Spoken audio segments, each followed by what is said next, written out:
ചിലരുണ്ട് ഭയങ്കര ഭക്തരാണ്, പള്ളിപ്പോക്കൊക്കെ പക്കയാണ്, പ്രാർത്ഥനയൊക്കെ എല്ലാം നല്ല പ്യുവർ. ഞാൻ കാപ്പട്ടിയും പറയുകയല്ല, കാപ്പട്ടിയാണെന്ന് ആരോപിക്കുകയല്ല, എല്ലാം നല്ലതാണ്. പക്ഷെ ജന്മം ചെയ്ത പള്ളിക്ക് ചില്ലി കാശ് കൊടുക്കില്ല.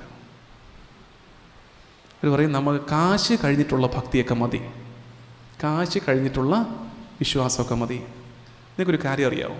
ബൈബിളിൽ കർത്താവ് എന്താ പറയുന്നത്? എന്നെ പരീക്ഷിക്കുമെന്നാണോ എന്നെ പരീക്ഷിക്കരുതെന്നാണോ? എന്താ പറയുന്നത്? നിങ്ങളുടെ അറിവ് വെച്ച് പറഞ്ഞു. എന്താ പറ, അങ്ങോട്ട് ഉറപ്പിച്ച് പറയാം. ദൈവം എന്താ? എന്നെ പരീക്ഷിക്കരുത്. അതല്ലേ കർത്താവിൻ്റെ ഒരു സ്ഥിരം ടോണതല്ലേ? എന്നെ പരീക്ഷിച്ചേക്കരുത്, കളിക്കരുത് എന്നോട്. അതാണ് കർത്താവിൻ്റെ ഒരു ലൈൻ, എന്നെ പരീക്ഷിക്കരുത്.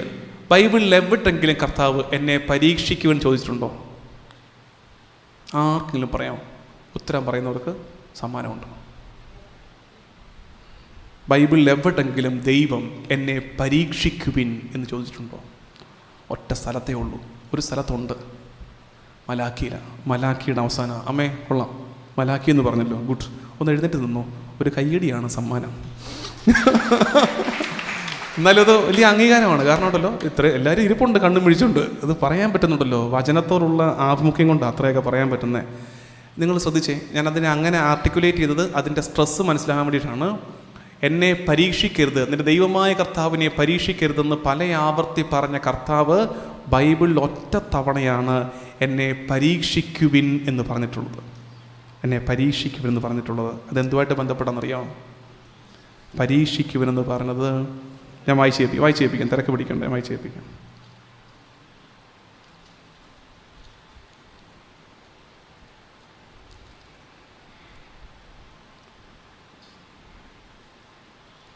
ദശാംശം മുഴുവൻ കലവറയിലേക്ക് കൊണ്ടുവരുവിൻ. എൻ്റെ ആലയത്തിൽ ഭക്ഷണം ഉണ്ടാകട്ടെ. ഞാൻ നിങ്ങൾക്കായി സ്വർഗ കവാടങ്ങൾ തുറന്ന് അനുഗ്രഹം വർഷിക്കുകയില്ലേ എന്ന് നിങ്ങൾ പരീക്ഷിക്കുവിൻ.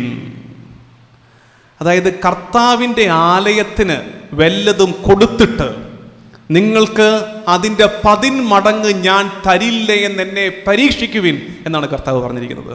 അത് ഒറ്റ കാര്യത്തിലെ കർത്താവ് ഈ പരീക്ഷിക്കുവിൻ പറഞ്ഞിട്ടുള്ളൂ. അത് ദേവാലയത്തിന് കൊടുക്കേണ്ട കാര്യത്തിലാണ്.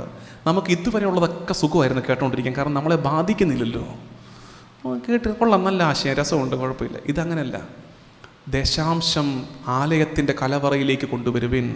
നിങ്ങളുടെ സമ്പാദ്യത്തിൻ്റെ വീതം, നിങ്ങളുടെ സമയത്തിൻ്റെ, ദശാംശം എന്ന് പറയുമ്പോൾ ഉടനെ കാശ് മാത്രമല്ല, നിങ്ങളുടെ സമയത്തിൻ്റെ വീതം. ചിലരുണ്ട് സമയമൊന്നും പള്ളിക്ക് ഒട്ടും കൊടുക്കൂല, കാശ് ചെക്കെഴുതി കൊടുക്കും, സമയം കൊടുക്കൂല. ചിലരുടെ പോളിസി തന്നെ ഞായറാഴ്ച രാവിലെ കുർബാന തിരിച്ച് വീട്ടിൽ വരുന്നു. വേറെ അപ്പം അച്ഛൻ അനൗൺസ് ചെയ്യും ഇന്ന് വൈകിട്ട് അമ്മമാരുടെ മീറ്റിംഗ് ഉണ്ട്, അതൊന്ന് ഞായറാഴ്ച ഒരു കുർബാന കൂടി എൻ്റെ കർത്തവ്യം കഴിഞ്ഞു, വേറെ ഒരു പരിപാടിയില്ല. അപ്പം നമ്മൾ സമയത്തിൻ്റെ ദശാംശം കൊടുത്തിട്ടില്ല.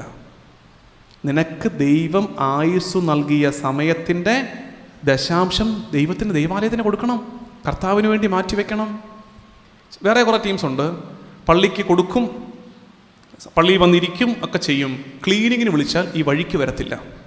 ഇനി ഫൈൻ എത്രയാണെന്ന് ചോദിക്കും, തന്നേക്കാന്ന്, ഇഷ്ടം പോലെ ഉണ്ട്, തന്നേക്കാം, ഫൈൻ തന്നേക്കാം. എന്താ പറ്റിയേ?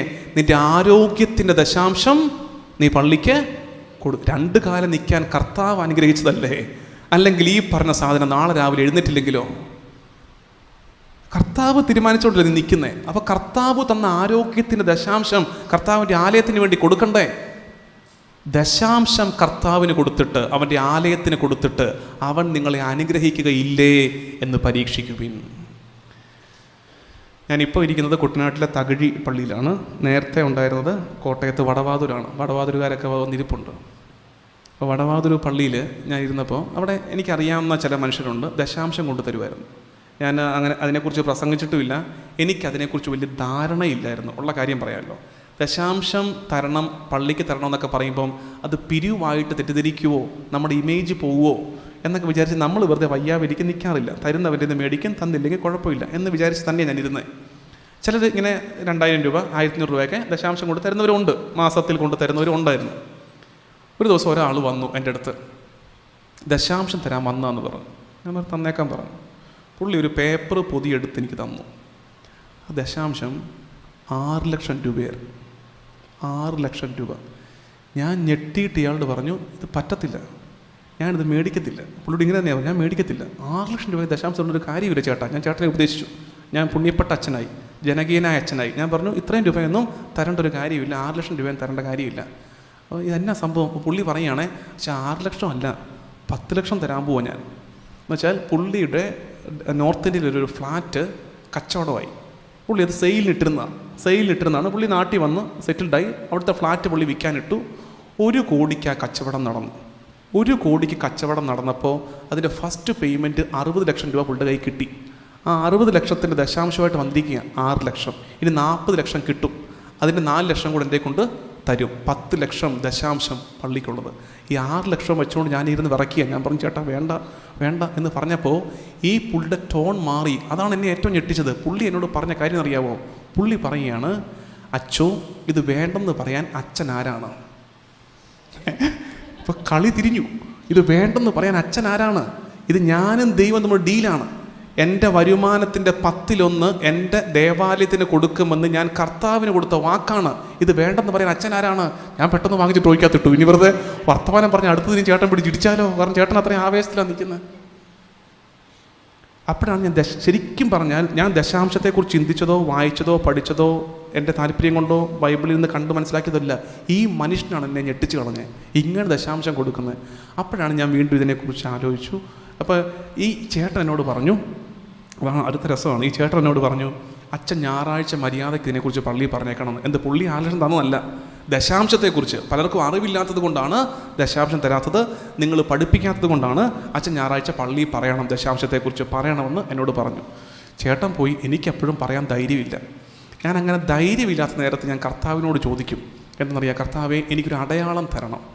എന്ത്, ഇത് പറയണോ വേണ്ടയോ? അപ്പോൾ എൻ്റെ പ്രാർത്ഥന ഒരു അടയാളവും തരല്ലേ എന്ന് തന്നെയാണ്. കാരണം പൊല്ലാപ്പൊഴിവാക്കാമല്ലോ, വെറുതെ എന്തിനാണ്. അപ്പം അടയാളം തരണമെന്ന് പറഞ്ഞിട്ടിരിക്കുകയാണ്.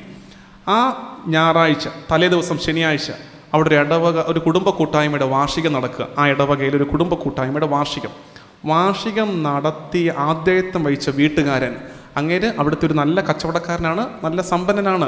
പക്ഷെ ഒരിക്കലും പുള്ളി മൈക്കെടുത്ത് 2 വാക്ക് സംസാരിക്കുന്ന മനുഷ്യനല്ല, അത്ര എനിക്കറിയാം. അന്ന് ഈ മനുഷ്യൻ സ്വാഗതം പറയാനന്ന് കയറിയിട്ട് ഇങ്ങേര് പ്രസംഗിച്ചത് മുഴുവൻ ദശാംശത്തെക്കുറിച്ചാണ്.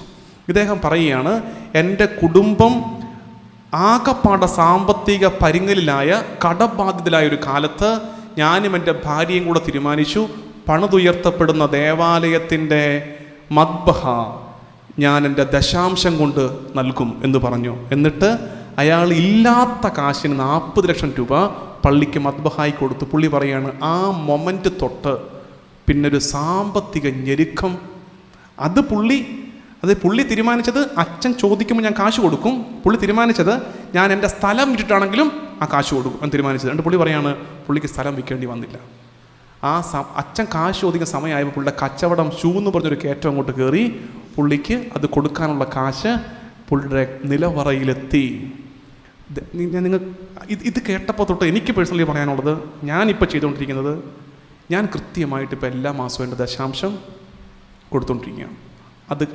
ഈ അനുഭവം എനിക്കുണ്ടായിട്ട് 2 വർഷത്തിന് മേളിലായി. ഈ 2 വർഷമായിട്ട് എനിക്ക് പറയാനുള്ള സാക്ഷ്യം, ഞാൻ എൻ്റെ ദശാംശം കൊടുത്തുകൊണ്ടിരിക്കുകയാണ്. ശ്രമിച്ചു നോക്കാമോ? പറ്റുമെന്ന് ഒന്ന് ശ്രമിച്ചു നോക്കാം. കാരണം കർത്താവ് ലൈസൻസ് തന്നിട്ടുണ്ട് പരീക്ഷിക്കാൻ, പരീക്ഷിച്ച് നോക്കാൻ.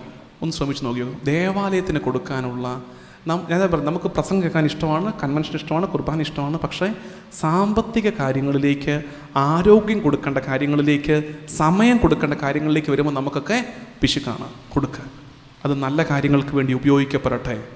അതാണ് ശരിക്കും പലരുടെ സങ്കടം. അതായിരിക്കും ചിലപ്പോൾ ഇത് നല്ലതിനു വേണ്ടി ഉപയോഗിക്കപ്പെടുവോ എന്നൊക്കെ ഉള്ളതാണ്.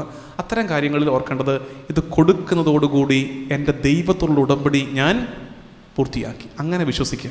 ഇത് കൊടുക്കുന്നതോടുകൂടി എൻ്റെ ദൈവത്തോടുള്ള ഉടമ്പടി ഞാൻ പൂർത്തിയാക്കി. അനുഗ്രഹം തരാൻ പോകുന്നത് ആ ദൈവമാണ്, അത് കണ്ട ദൈവമാണ്. അപ്പം അങ്ങനെ ഒരു തലം കൂടെ, കാരണം ദേവാലയത്തിന് അകന്നിരിക്കാനുള്ള പല കാരണങ്ങൾ നമ്മൾ പറഞ്ഞ്, ആ കൂട്ടത്തിൽ പിരിവ് ചേച്ചി പറഞ്ഞപ്പോൾ ഞാൻ പറഞ്ഞായിരുന്നു, അവസാനം ഞാൻ വരുമെന്ന് പറഞ്ഞില്ലായിരുന്നോ? ഇതാണ് ആ വരവ്.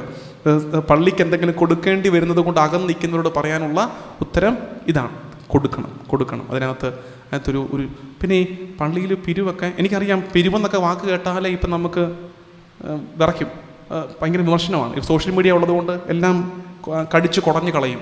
എന്നാലും ഞാൻ വിചാരിക്കുന്നത് വല്ലപ്പോഴൊക്കെ പള്ളിക്കൊരു പിരിവൊക്കെ വേണമെന്ന് തന്നെയാണ്.